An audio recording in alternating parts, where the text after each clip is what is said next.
My mom woke me up one morning. She said, "You got a telegram?" And I had to report to Fort Ord, California via Vietnam. And devastating.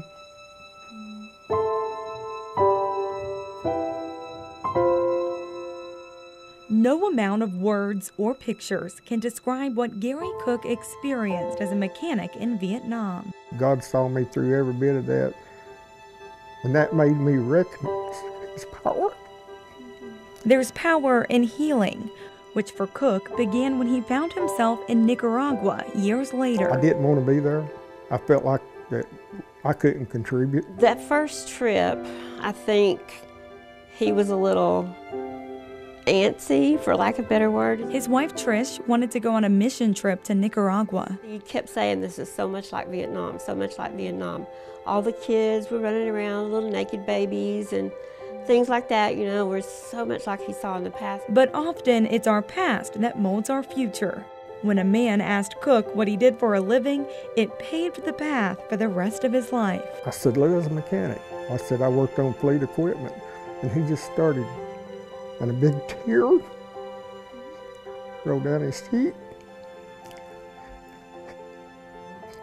He said, excuse me. He said, "I've been praying God would send a mechanic our vehicles that's needed repair." He said, "Here you are." We've been praying for almost a year. And I thought, God's going to use me. Everything I've been through and everything I've done, He's going to use me, and I can't believe it. The two returned to Nicaragua several times with various church groups when Cook says they felt called to create a ministry of their own. A ministry to provide a safe house for neglected children, like the ones he saw on the streets in Vietnam. They were kind of living in the cemeteries and on the streets. The house just began there in that moment because we couldn't walk away. That was 8 years ago. Today, Crime Ministries, as they call it, is a stable and thriving nonprofit. The girls who live in the house receive warm meals, schooling, and a safe place to call home. It's something Cook couldn't give the children he saw in Vietnam. As I look at our country today and I look at Nicaragua today, He gave us what they're striving for. He gave us freedom.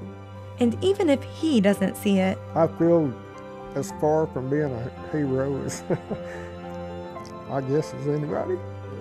A hero is exactly what Gary Cook is. Emily DeVoe, 10 News.